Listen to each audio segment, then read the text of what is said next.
अस्सलाम वालेकुम गर्ल्स। आज हमने कंटिन्यू करना है जो लास्ट हमने पढ़ा था, the need for clear policies, chapter number 10 strategy execution. इसी के जो फर्दर हमने जो आगे के टॉपिक्स हैं वो हमने कंटिन्यू करने हैं। सबसे पहले आप लोगों को थोड़ा सा रिवाइज़ करा दूँ। लास्ट टाइम हमने पढ़ा था जो भी कंपनी की स्ट्रेटजी फॉर्मुलेटिंग से इम्प्लीमेंटिंग स्ट्रेटजीज़ तक की जो ट्रांजिशन होती है वो हमने देखी थी कि कौन से स्टेप हम चेंज कर रहे होते हैं। सेकेंडली एक चीज़ उसमें ये और भी हमने देखी थी कि लॉन्ग टर्म ऑब्जेक्टिव्स क्या होते हैं, एनुअल ऑब्जेक्टिव्स क्या होते हैं, पॉलिसीज़ कितनी इंपॉर्टेंट है एंड पॉलिसीज़ क्या रोल प्ले करती हैं किसी भी ऑर्गेनाइजेशन की अचीवमेंट में, सक्सेस में, कामयाबी में। ठीक है, तो अब उसी को फर्दर हम लोग कंटिन्यू करते हैं। आगे आ रहा है allocate resources and manage conflict. Next हमने ये देखना है कि नंबर 1 हम स्टार्ट करते हैं एलोकेट रिसोर्सेज, जिसका मतलब ये है कि आपके जो रिसोर्सेज हैं आपने वो किस जगह पे कौन सा रिसोर्स लगाना है। ठीक है, रिसोर्सेज सबसे पहले आप लोग को ये पता होना चाहिए रिसोर्सेज होते हैं क्या हैं। रिसोर्सेज वो चीज़ें, वो असासे होते हैं जो कि कंपनी के पास होते हैं in terms of money, in terms of human, in terms of materials, appliances, machinery, इस तरह की चीज़ें। ठीक है, तो क्या होता है कि देखो ऑर्गेनाइजेशंस में ना डिफरेंट टाइप ऑफ रिसोर्सेज होते हैं जिस तरह का वो काम कर रहे होते हैं। ऐसे ही है, यहाँ पे इन्होंने क्लासीफाई की हुई हैं 4 टाइप्स रिसोर्सेज की, जिसमें से नंबर 1 है फाइनेंशियल रिसोर्सेज, नंबर 2 है फिजिकल रिसोर्सेज, नंबर 3 है ह्यूमन रिसोर्सेज एंड नंबर 4 है टेक्नोलॉजिकल रिसोर्सेज। एलोकेट रिसोर्सेज का मतलब ही ये है कि आपने अपने रिसोर्सेज को सही जगह पे एलोकेट करना है।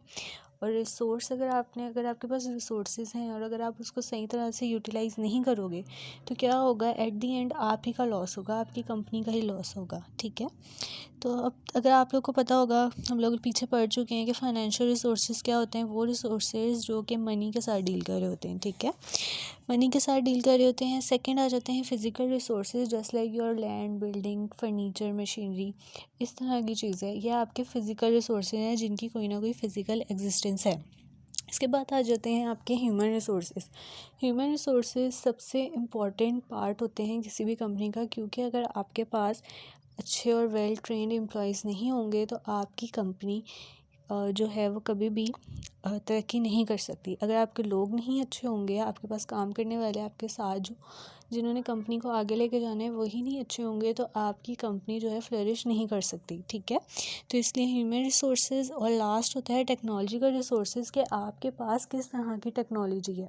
अगर तो आपके पास बहुत अच्छी टेक्नोलॉजी है तो आप उसको यूटिलाइज़ करके, आप उसको अच्छी तरह से यूटिलाइज़ करके फ़र्दर जो है क्या कर सकते हो, फ़र्दर जो है कंपनी को आगे लेके जा सकते हो अगर आपके पास टेक्नोलॉजिकल एडवांसमेंट है, क्योंकि आप लोग को भी पता है अब जो दौर है वो है ही टेक्नोलॉजी का। इसके बाद इन्होंने बताया हुआ है रिसोर्स एलोकेशन की डेफिनेशन। वो है resource allocation can be defined as distributing an organizational assets across products, regions and segments according to priorities established by annual objectives. Allocating resources is a vital strategy implementation activity. Strategy management itself is sometimes referred to as resource allocation process. इसका मतलब ये है कि देखो जो strategy implementation की stage है ना, कि जब आप इम्प्लीमेंटेशन वाली स्टेज पे होगे आप अपने रिसोर्सेज को एलोकेट कर रहे होगे हर जगह, सही जगह पे अपनी सही जगह पे सही रिसोर्स को लगा रहे होगे।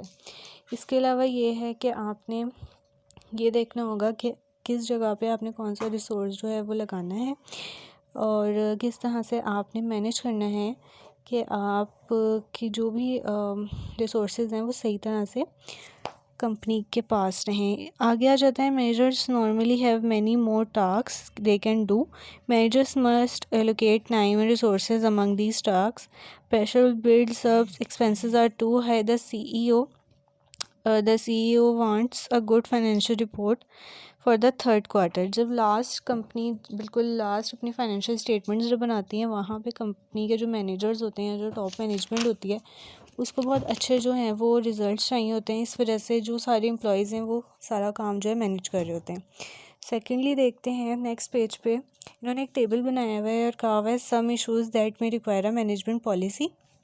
इसका मतलब ये है कि कौन से ऐसे इश्यूज़ हैं जिनकी वजह से आप लोग को मैनेजमेंट पॉलिसी बनानी होती है। नंबर 1 पे देखो, अगर टू ऑफर एक्सटेंसिव और लिमिटेड मैनेजमेंट डेवलपमेंट वर्कशॉप्स और सेमिनार्स, आपको मैनेजमेंट डेवलपमेंट मीन्स के अपने लोगों में मैनेजमेंट डेवलपमेंट लाने के लिए ट्रेनिंग करनी पड़ती है, वर्कशॉप्स करनी पड़ती हैं, सेमिनार्स करने पड़ते हैं।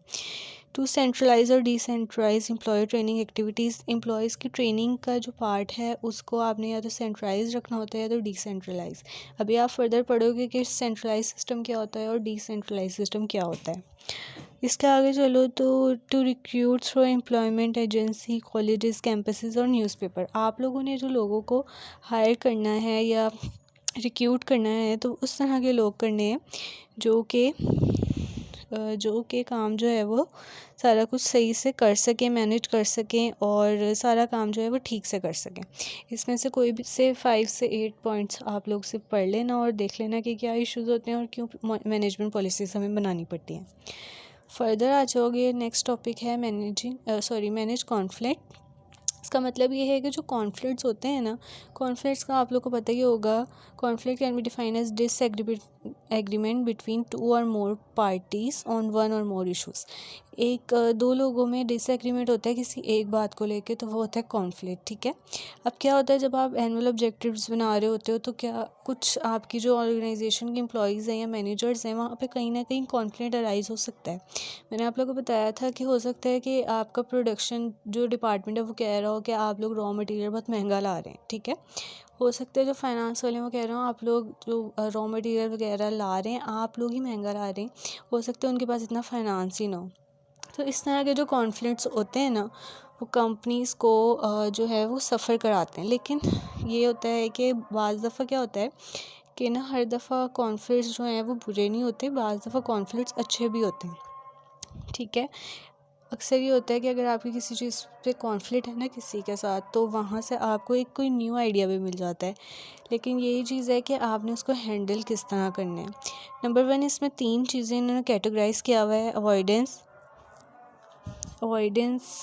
और इसके अलावा क्या है, अवॉइडेंस, डिफ्यूजन, कॉन्फ्रंट्रेशन, ठीक है। 3 इनमें से हैं। इनमें से नंबर 1 अवॉइडेंस है, जिसका मतलब ये है कि आपने इग्नोर कर देना है, ठीक है। अगर किसी के साथ आपका कॉन्फ्लिक्ट है तो आप इग्नोर कर दो। नंबर 2 है डिफ्यूजन, यानी कि अगर आपके दो लोगों के दरमियान कोई डिफरेंसेस हैं तो आप क्या करो, जो आप लोग के कॉमन इंटरेस्ट है ना उस बात पे आ जाओ। मतलब हो सकता है दोनों में कोई ना कोई मेन कोई बात हो या कोई कॉमन बात हो, उस पर आप लोग क्या करो, उस पर आप एग्री हो जाओ। नंबर 3 है कॉन्फ्रंट्रेशन।